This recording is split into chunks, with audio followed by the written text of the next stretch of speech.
Good Monday evening, guys, and welcome to the Nobody Asked Me Guy show. Guys, listen, we have a reboot for you this afternoon. You guys were such great guests the last time we had Dr. Denise Walker here, and that was a great demand to speak with her again and to hear things that she's sharing. And she's been gracious enough to come back and speak with us again. However, as we all know, this has been designated Black History Month. So please briefly, in a brief commentary before we get started with Dr. Walker is simply this. Always keep in mind that being black, excuse me, is more than a costume, okay? So I got my dashiki on this evening, guys, and I got my African necklace and all of that because I wanted to make a point, is that we are geniuses just like anyone else. We're regular people, etc. And people try to start our history from slavery, as we all know, that is far, far, far from the truth. So I wanted to just speak with you very briefly, just actually as the FYI, just to share with you that we all have to understand that being black is more than a costume. So when we decide to put on dashikis and wear trinkets and all of that, I think all of that's great. It shows great African pride, but it goes so much further than just having on the costume. So please understand and embrace that. Now, tonight, we have back with us again, none other than Dr. Denise Walker. And guys, let me share more with you about Dr. Denise Michelle Walker. She's a licensed professional counselor and licensed marriage family therapist, as well as a college professor. And right now, she's a professor at ULM in Monroe. Now, she is a visiting assistant professor. She wanted me to put that there of counseling, where she teaches master level students who are pursuing careers in counseling. And during every lesson, she's intentional to incorporate and discuss personal and professional development, as she's found that these discussions increase self-awareness, articulation of core values. Excuse me. Dr. Walker's view of people is systemic. In a linear world holding the belief that people are ever evolving and constantly experiencing transitions, she also believes that people share responsibility and we are all involved in one another's destiny. She believes that every person has the compatibility to create a life they love, living even in the wake of navigating challenges that arise from time to time. This is done through an engaging relationship when people are seen, heard, and felt. Now, Dr. Walker has had the opportunity to serve in various leadership and supported roles in professional organizations such as the International Association for Marriage and Family Counselors and the American Association for Marriage and Family Therapists. Dr. Walker has extensive experience working in community-based counseling and with college students. She also has had the privilege of working with and training Louisiana's Office of Juvenile Justice on topics regarding juvenile offenders, mental health, childhood trauma, and suicide prevention, as well as present on research topics at local and state conferences. In addition, she's also trained in trauma therapy. Now, Dr. Walker holds a BS in Health Studies and a Master's of Arts in Marriage and Family Therapy from the University of Louisiana at Monroe, and a Doctorate of Philosophy in Counselor Education and Supervision from Texas A&M University. Commerce. Now, guys, listen. Welcome with me, Dr. Denise Walker. Dr. Walker, good evening. Sir, thank you. Good evening to you too, Mr. Lawrence. How are you tonight? Listen, Dr. Walker, I cannot complain. I'm just happy to be black, happy to be here with you, and happy that we can move this process forward. Yes, sir. Same here. Now, I know we like to jump right in, and one of the questions we talked about on our previous show was about what are the elements of identity, and you gave us a beautiful definition. If you kind of reiterate that and share with us again, please. Right. So when we talk about the elements of identity, identity when it comes to mind is just who we are as a person, who we are, what our beliefs are, what that looks like for us, and also what we're made of. And many times, like when we talk about our identity, again, we ask ourselves those questions like, well, who am I? But I think that sometimes that we fail to also incorporate the aspects of, well, who has influenced us, who has made us, what experiences have made us, because having an understanding of that as a foundation will help you to build. It helps to see what it is that you value. It also helps to see what it is that you may not necessarily care for and have a desire to change. So basically, we tend to have we live in a society now where labeling is often frowned upon. But I do believe that there are certain aspects within yourself that you do have to label in order to become more connected. And that's a word that I've been using lately. More connected with who you are, what it is that has made you, who has influenced that development of you. And I think that's just a word that goes along with it as well. Just that evolving element of development.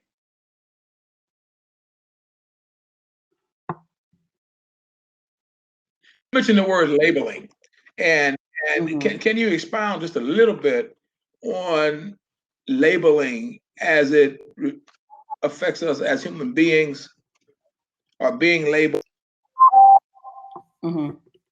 So yeah, right now we do labels are, if we're looking at it from a therapeutic aspect, and that's my area of knowledge. So looking at it from a therapeutic aspect, labeling tends to have a boxing, I guess I don't want to say this.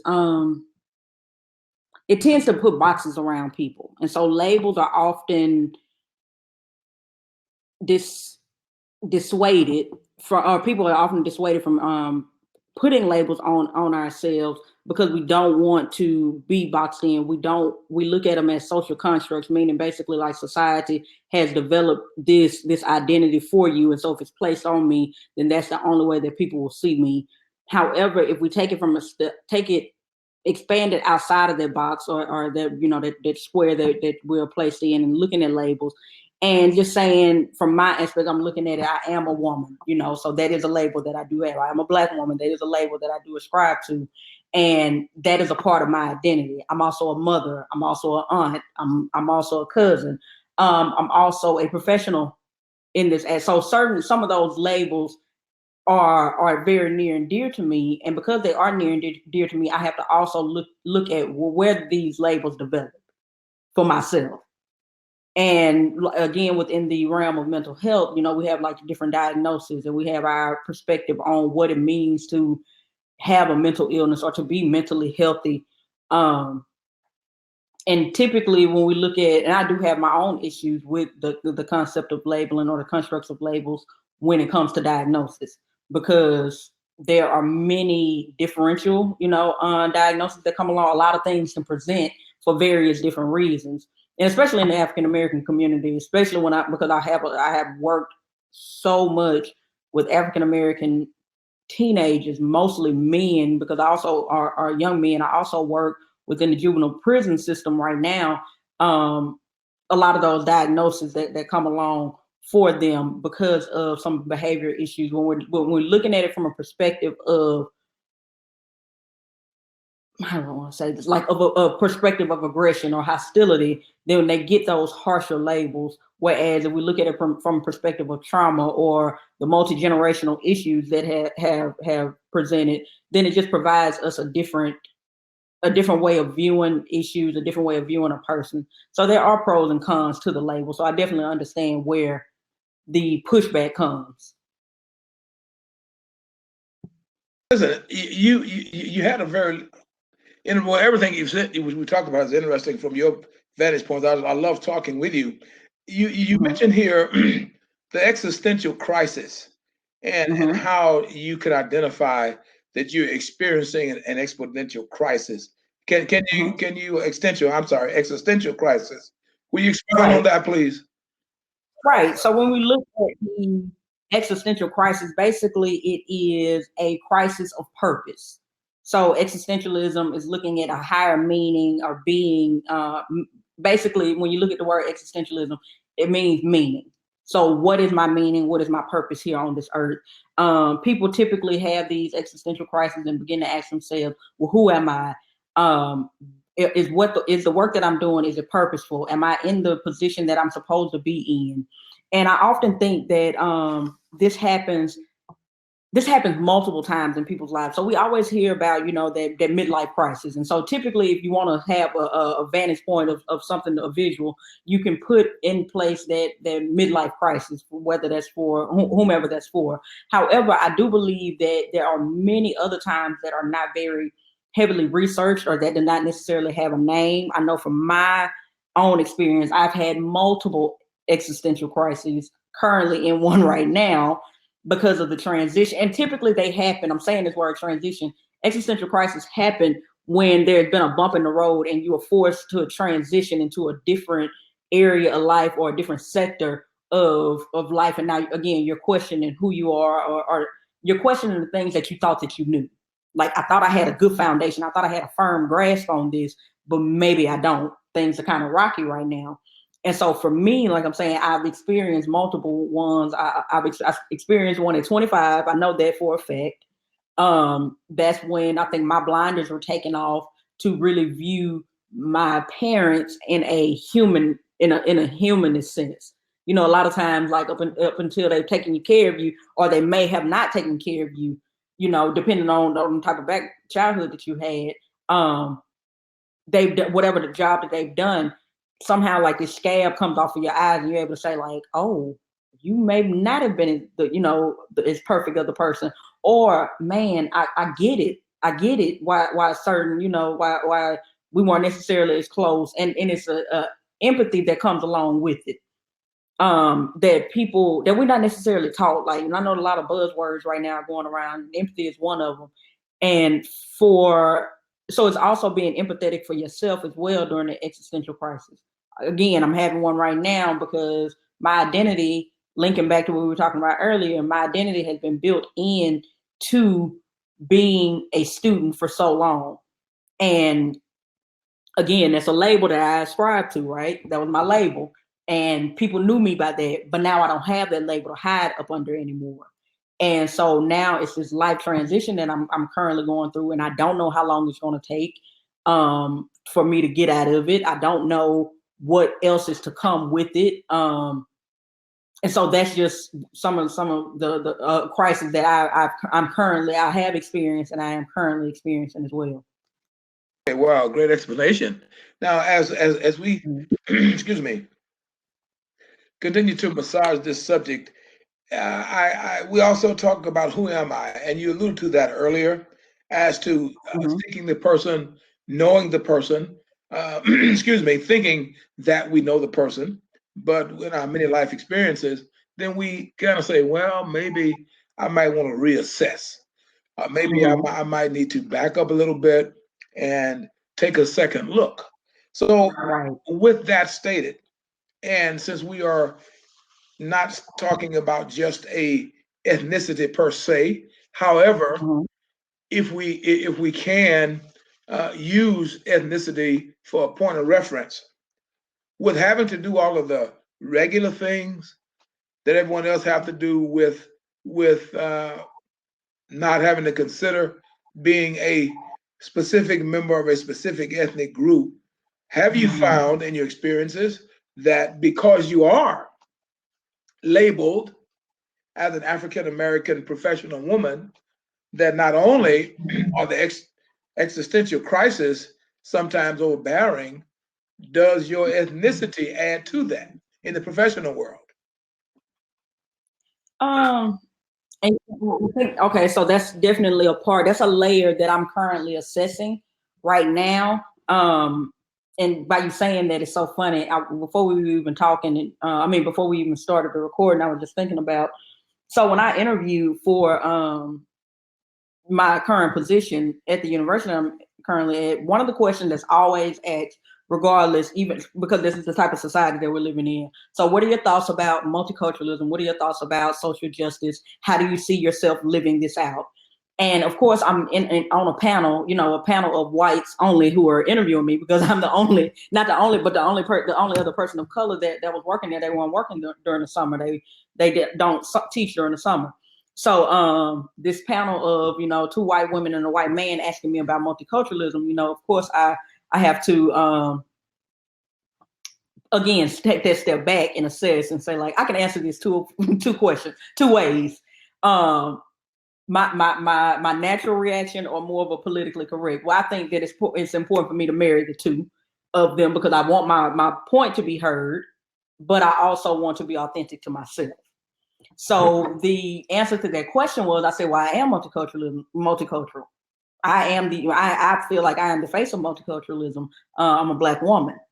I'm a Black woman in a predominantly white, not only institution but also field. Of course, we are, getting more and more people of color, more specifically, Black women and Black men within the mental health field. However, the numbers are still, very poor.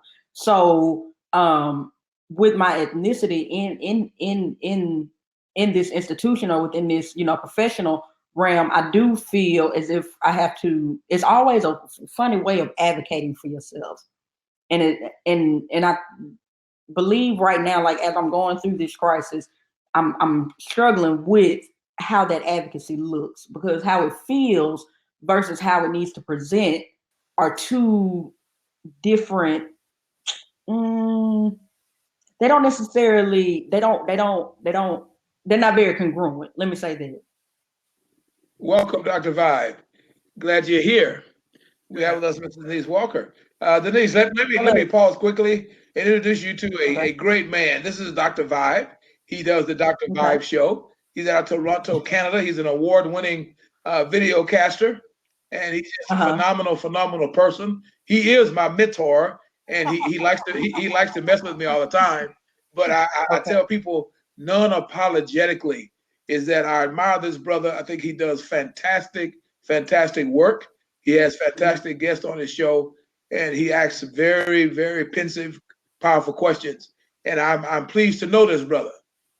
Okay. So I just want to, yeah. So Dr. Vibe, if you want to hop in anytime, please hop in. I see Sister Chantal is here. Feel free with Overton Nation. Feel free to jump in at any time. Well, first of all, greetings, Ms. Denise. How you doing this evening?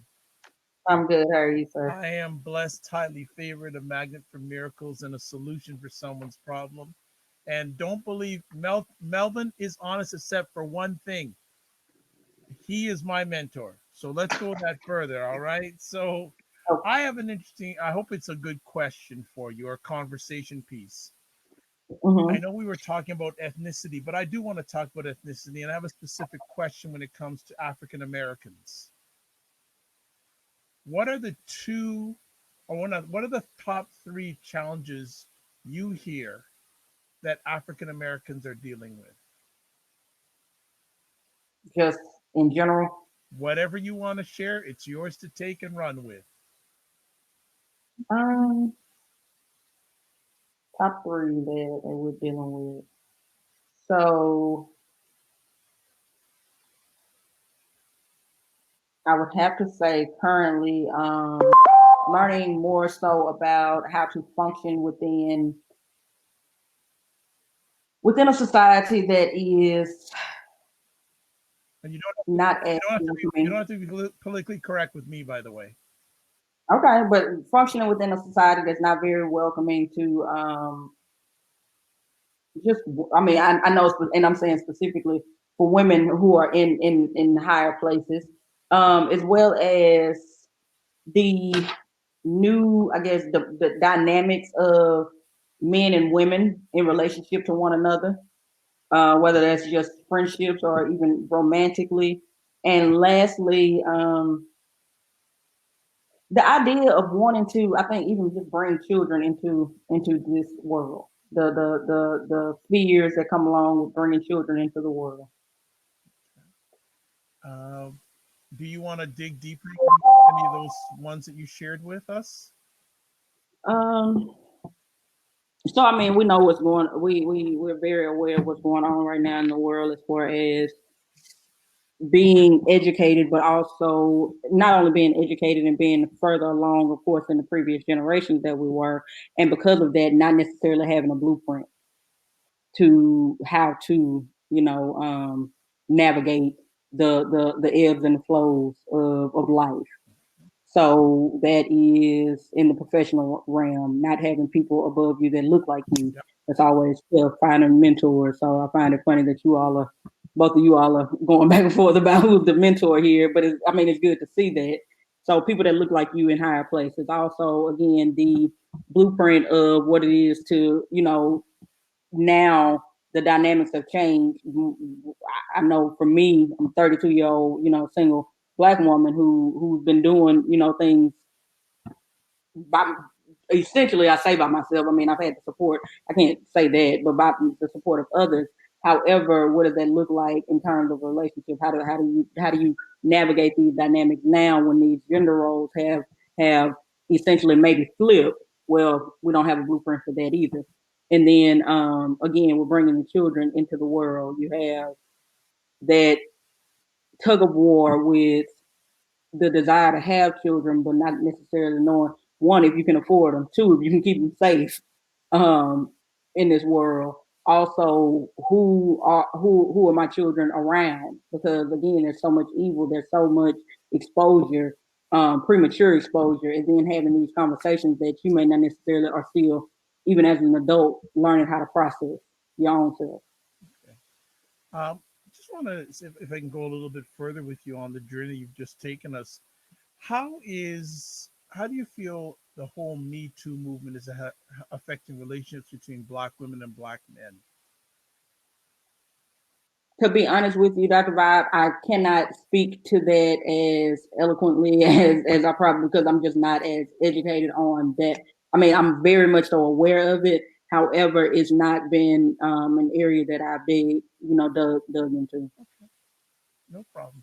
Well, I'm going to jump back out because I have a conversation at the top of the hour, but I'm going to be listening in the background. A pleasure meeting and listening to your knowledge, and I'm going to hand it back to my mentor. Well, thank you, Dr. Vibe, and we will be over to check you out as well this evening. My pleasure. Thank you for help. Have a good rest of the conversation. We shall. Thank you, my brother. Appreciate you. Now, Dr. Walker, as you are sharing these things with us, and I think I asked you last time, and I want to ask you again, because as we talk about mentors, as we talk about supervisors that are above us that don't necessarily look like us, as you've just explained to us about the fears sometime of getting a mate or being with a mate or having children or protecting them, etc. And even though it's very difficult, and it is very difficult to find mentors that actually have your best interests at heart. But a lot of people have a lot of conversation. And I just wonder, excuse me, in your life experiences in working with and briefing human beings as a whole, do you find that the conversations are rarely in line with their actions, whether it be academics, whether it be personal, etc.? In regards to the mentor-mentee mentor, mentee, employer, employee, student, instructor. I think that is always, and this is, I mean, most of my experience, of course, comes from personal experience back within, some type of literature or whatnot. I feel like it's my responsibility, especially just as a therapist, it's always my responsibility to be able to do the work that I'm asking clients to do in order to be authentic. So I do believe that do actions always align with words or thoughts? Not necessarily, because even though we can think one thing, but however that channel, from the thought to the action, however long that channel is, and whatever comes and intervenes or intertwines within that channel, can sometimes we have this old saying, when you know better, you do better. Well, that's not always true, because of just the status quo. Like, just there are many different factors that are involved with knowing better and doing better. It depends on environment. It depends on, when I say environment, so not only just the setting that you're in, but also the people that you're around. Is there incongruence between actions and words? Very much so. And we typically, that's something that we see even in therapy, and in a therapeutic environment, you would call it gentle confrontation. I'm hearing one thing, but I'm seeing another. I'm hearing that you want to have a better relationship with someone. However, you're not inputting the skills that we reviewed or that we've taught. What's getting in the way? And so, in a therapeutic perspective, you explore more. I think in our own just society, it's easier to jump to conclusions. We don't ask a lot of questions. and as you share in our society, we jump to conclusions, don't ask a lot of questions. I know I have to say, Dr. Walker, I certainly am guilty of assessing what I thought was the total sum of what occurred in given situations. And I have to say is that that's a very powerful statement that you're making, because many times we do not take time to ask questions and talk to people and then assess the situation. And in my case, I'm kind of impatient. And I've been working on my patience for a long time. So as you share that, it just kind of brought some thoughts back up to me when you were sharing that. And as having been blessed to have been in leadership roles most of my life, I have found to be very frustrated with those individuals, many of them that were my superiors, because you couldn't put your hat on things that they were saying, promises they were making, that kind of thing. And so I just wondered, in your experience, and I know that you're still young, had you experienced much of that? So I'll move on from that, but I appreciate you sharing that. Now, do you find it difficult to have meaningful conversation? I definitely want to get to this one. Do you find it difficult to have meaningful conversations with others that have opposing views? Or do you find that they would rather argue? Because I actually it's a perfect segue to what you're talking about right now. And I want to speak to, as you did, speak to myself. I find it difficult a lot of times having individuals that are willing to engage in an educated conversation from knowledge. I'm not talking about, as you well know, not that they have to have a PhD or any of that or a master's, anything. I'm talking about information they've gathered from family that they can pretty much discern as fact, et cetera, et cetera. Do you experience individuals willing to have an honest conversation, or are they more willing, in your opinion, to have arguments and try to, I use the word shout, even when the conversation is not above the level, but in my rendition, shouting in a conversation is when people refuse to accept the fact that there is another side to the story. So I don't know if that makes any sense, but I just find people would rather argue than to have a conversation. Have you found that or not?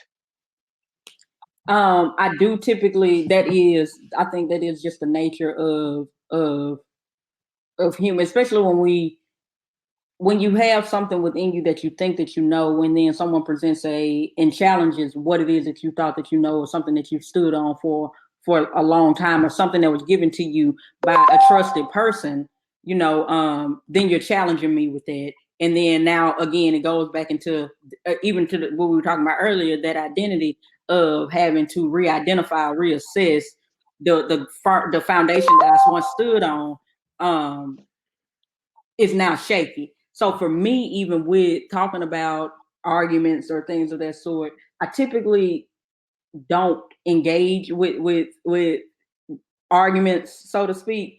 Especially like when you're saying that shouting or not. One thing I can say about therapy, it definitely teaches you how to communicate better. It teaches you how to actually get your point across in a very unconventional way. Because the conventional thing to do is when somebody's shouting with you, you shout back with them. You're gonna hear what I have to say the same way that you want me to hear what you have to say. And what I found is that, at the end of the day, no one has heard anything. And so a question I typically ask is, well, what was your goal? Well, do you feel like it's been met? And they have to sit back and think about it. Well, no. But again, I have to also have that understanding. I think that it's important for others to have that understanding that when we're talking about passionate subjects, that's something that obviously someone feels very near and dear about. And if you put that if you would pass that passion about a certain topic and put it in the place of a person, and somebody's attacking this person, well, then I'm going to do whatever I have in my willpower to protect this person. Whether it's ignorant, whether it makes no sense whatsoever, if I feel passionate about it, I'm going to protect it.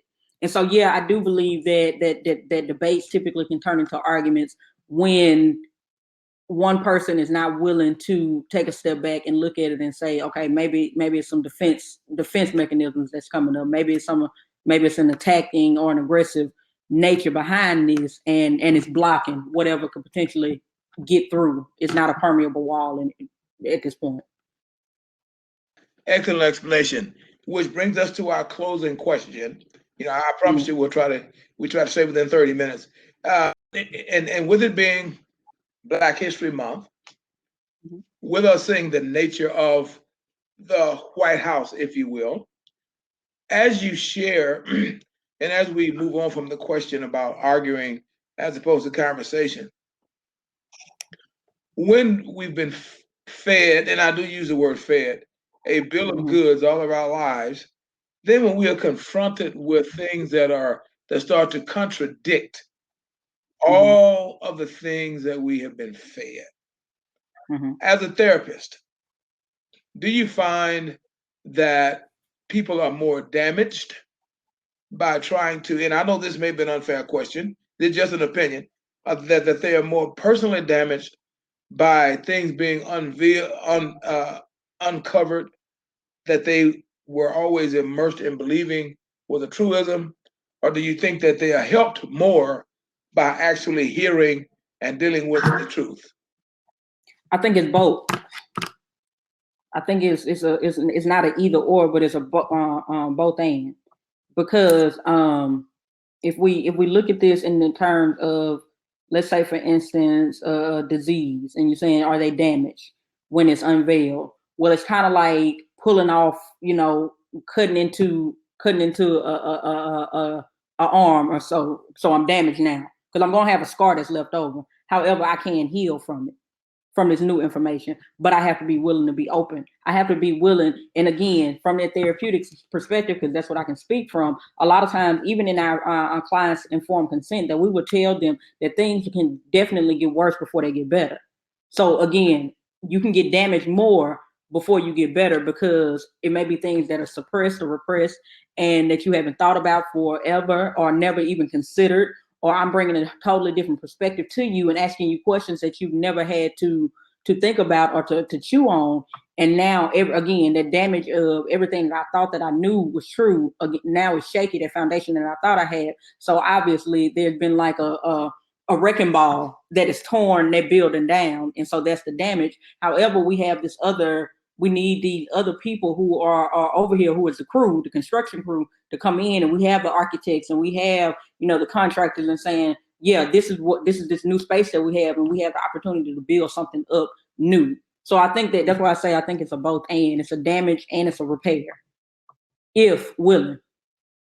Interesting. And I, as I said, that was the last question for this segment. But in dealing, I do a lot of, well, not much. I don't do as much anymore, but I used to do a lot of work with the Institute for, and it would always amaze me. We'd have groups of 30, 40, 50 people, and it would always amaze me as to how my less melanated brothers and sisters would seem to be so shocked when they were starting to be, the word I'm looking for is exposed. Is when they would start to be exposed to many of the atrocities and misgivings that were committed by their forefathers, and it just would blow my mind. And I would just, as an instructor, obviously we have to, we don't want to alienate people, but it's almost like, how could you not know? Can you see things going on around you every day? You read the newspapers, you read books, et cetera, but the response that we got most of the time was always, well, I didn't know. So that's why I want us to kind of, again, since it's Black History Month, that's why I want us to kind of delve into that and talk about that a little bit.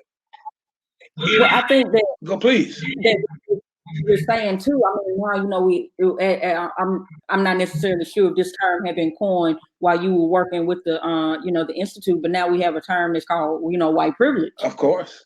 And we have the what's the foundational definition of white privilege? White privilege is because I've never been introduced, or again, that exposure to certain atrocities that are occurring. I'm privileged enough to have not been touched by them. So again, it's that barrier. I kind of equate it to a force field, like these things are coming, and that permeation again, the force field that I have around me, it bounces back off of me, so it doesn't touch me. And a lot of times we know that when things don't touch people, again, we don't have that passion about it. We are able to have blinders. If I've never had to, I can have a certain amount of compassion for someone that that has to ride the bus. However, if I've never had to ride a bus, then it doesn't hit me the same way, having to wait, outside or waiting for a bus, or having to make sure that my schedule is down to the T in order for me to make it to work, because I've always been privileged to be able to ride in a car. And I know that is not it's definitely not a synonymous analogy to race or just inequalities or whatnot. However, I do believe that we have to have these visuals to help people to say, like, if it's not something that's near and dear to me, or if it's not something that's ever touched me, then I can't feel it. And so that surprise that they had is not surprising, I think, to me, because again, this is you were untouched by it. It's untouchable. Now, Ms. Chantal Overton, by the way, who's our guest next week, and from Overton Nation, is saying that that's why teaching our history in our homes are so important, which we do. And she also says most don't believe they have been fed the same, because they've been fed the same lies. And she also brings up Emmett Till's situation. But and I appreciate Chantal for sharing that with us, and I appreciate what you're sharing. And I just, when you encounter a professional from a professional standpoint, being oblivious to being affected by a situation is one thing, but professionally, if you will, what is it called when you refuse to accept the facts, regardless of what they are? But since we're talking about Black history, but when you refuse to accept the facts that yes, there were some awful, horrible, nasty things that happened to a lot of people. There was some awful, horrible, nasty things that happened to people by people that you respect and love. And those individuals that you are speaking with about that, or just refusing to accept those analogies. As a professional therapist, I know that's another topic, but if you had to just give a brief explanation or explain how you would further engage those persons, can you go ahead? You have to also readiness with that as well, and understand that this is not something I'm personally going to take responsibility for. I think that a lot of times where some of those arguments come into play is we have a responsibility. And so I know for me, just there's a burden of having to always educate our counterparts on race. And so some things, it's really a day-to-day type, honestly, how I'm feeling. If I feel like engaging with you on that, then I will. And I still don't look at it from a responsibility perspective. It's one of those, yeah, it's time for you to know what's going on. And in regard, I'm going to tell you. And are other times, I may defer you to a certain, article or a book or things. I mean, you may not want to hear from me. Literature says, and since we are, academics, or we are professionals in our respective fields, I know that you would appreciate learning this from pages rather than rather than a qualitative, me standing right in front of you type of perspective. So for me, I think it's very important for us to not take responsibility for their lack of knowledge. Because again, we know that W.E.B. Du Bois, when he talks about again, double consciousness, and we all have to be double conscious. And so I think for me, if I can take on this responsibility of being double conscious without the choice of whether or not I was going to be or not, certain things are forced upon us, then you have that responsibility as well. Yeah. And so therefore, what I'm going to, this is how I'm going to defer to you. You become doubly conscious as well. Yeah, and that cognitive dissonance Exactly. Yeah. That too. Here as well. Well, listen, I want to be a man of my word. We didn't want to keep you over 30 minutes. We may have gone over a minute or two over, but the conversation was getting so interesting, and you were sharing so many nuggets in their hearts, and again, and hearts and thumbs, and things are going up, and I just wanted to let the people get a real taste of Dr. Denise Walker. So listen, we do appreciate very much, Dr. Walker, that you being amenable to come back on and share with us after our technical glitches last time. And if and we always have individuals that want. I know last time we talked about emails, etc. So if you want to leave information, how if someone have need of your services or would like you to come and speak or would like to receive your services, how might they do that? I am actually putting my other email address into. I've just put it into our messages. Okay. If that get out to everyone. I'm in the process of getting my professional social media pages together. So once I get all of that together, I will be forwarding them to you. So fantastic. Okay, guys, if you look in the box, excuse me, you'll see Dr. Walker's information there. Guys, listen, it's always a pleasure to have you here on the Nobody Asking Me Guy show. And again, as we say, we're doing a little more talk about Black history, but we do this 365. And as we know, this month is a leap year month, so it's 366. And we just want you guys to know that we do appreciate you viewing the Nobody Asking Me Guy show. We ask you to subscribe to our Facebook. We ask you to subscribe to our YouTube channel and hit that subscribe button and hit that bell. Now, next week coming up, we have none other than Overton Nation. Ms. Chantal Overton will be here with us, and she'll be talking about a smorgasbord of information relative to Black Wall Street, the Black banks, slavery in and of itself, the dichotomous views of families that were, quote, white and Black, and I call it less melanated, etc. And then following that, excuse me, we have, excuse me, I'm so sorry. We have an 8-time bestseller in our author Audra Lorraine Upchurch and her sister. And they also will be talking about family dynamics and family dysfunctions, etc. They both discovered each other via internet, never knew they were sisters.